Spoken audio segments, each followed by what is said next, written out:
लखनऊ के लोग अपने लिए चाहे जैसा सांसद चाहे, लेकिन पूर्व आईजी डीके पांडा का तो यही कहना है कि सांसद ऐसा होना चाहिए जिसमें उनके भगवान जैसे गुण हो।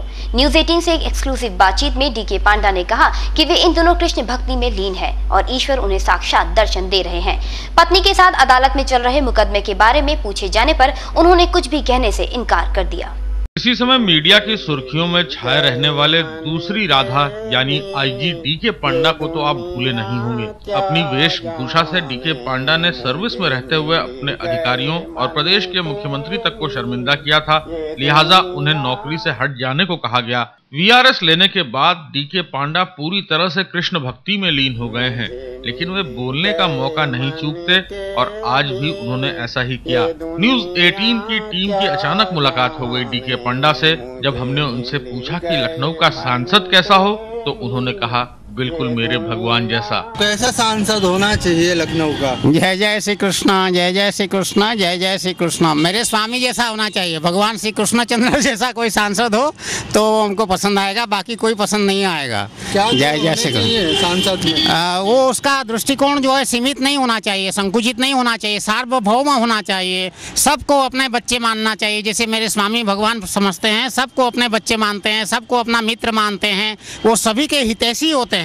तो जो भी सांसद हो सभी का हितैषी हो, खाली अपना हित का ध्यान ना रखे, और जैसा कि लोग कर रहे हैं आजकल, सभी का ध्यान रखे तो वो भगवान जैसा हो जाएगा सांसद। जय श्री कृष्ण। हमने डीके पांडा से ये भी पूछा कि आजकल वे कर क्या रहे हैं, तो उन्होंने कहा कि वे भक्ति में लीन हैं। भगवान ने ही उनका नाम कृष्ण प्रिया रखा है और अब वे भगवान के साथ महारास करते हैं। आजकल आप क्या कर रहे हैं? आनंद है, मस्ती है, भगवान की उपासना होती है, भगवान का ध्यान होता है, उनकी पूजा होता है, उनके साथ रमण होता है, उनके साथ प्रेम का लीला होता है।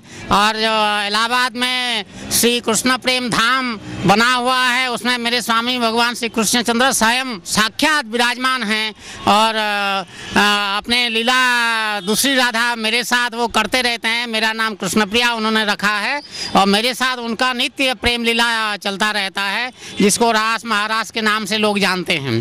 जय जय श्री कृष्ण, जय जय श्री कृष्ण। पूर्व आईजी साहब ने राजनीति और भक्ति की बात तो की, लेकिन जब हमने उनसे पूछा कि पत्नी के साथ जो उनका विवाद अदालत में चल रहा है उसमें क्या प्रगति है, तो उन्होंने कहा कि वे व्यर्थ बोलकर अपने शब्द बर्बाद नहीं करना चाहते। उन्होंने हमारे संवाददाता से भी कहा कि तुम भी भगवान की शरण में जाओ, भगवान तुम्हारा भला करेंगे। जय जय श्री कृष्ण, जय जय श्री कृष्ण। और क्या हुआ आपका मामले में, पत्नी वाले मामले में? वो सब बातें नहीं करते हैं, भगवान की बातें खाली करते हैं। व्यर्थ में शब्द का अपव्यय नहीं करना चाहिए। भगवान का प्रेम की बात करो, भगवान के आनंद की बात करो, तो तुम्हारा जीवन सुखी रहेगा। यह लोक और परलोक दोनों ठीक हो जाएंगे। भगवान के शरण में जाओ। मामेकम शरणम ब्रज अहम त्वा सर्व पापेभ्यो मोक्षयि स्वामी। जैसे डीके पांडा पर उन्होंने अभूतपूर्व कृपा किया है, वो उसी तरह से तुम्हारे ऊपर कृपा होगा और तुमको भी भगवान की प्राप्ति हो जाएगी। जय जय श्री कृष्ण, जय जय श्री कृष्ण। जय। एक समय था जब डीके पांडा प्रदेश के आला पुलिस अधिकारी थे। उस वक्त उनकी भक्ति किसी की समझ में नहीं आई। अपनी वेशभूषा के कारण और अपनी हरकतों के कारण वे मीडिया की भी सुर्खियों में रहे, लेकिन अब वे जब मीडिया से दूर हैं तो भी शायद उनकी भक्ति में कोई फर्क नहीं आया है। डीके पांडा की ये भक्ति बहुत लोगों को अजीब लग सकती है, लेकिन इतने सालों से उनका यही रूप देखकर ये कहा जा सकता है कि उन्होंने अपना सही रास्ता खोज लिया है। मुझे मिल गए मन के मीत, ये दुनिया क्या जाने। मुझे मिल गए मन के मीत, ये दुनिया। न्यूज 18 के लिए कैमरामैन कुलदीप के साथ एसएम अजहर की रिपोर्ट।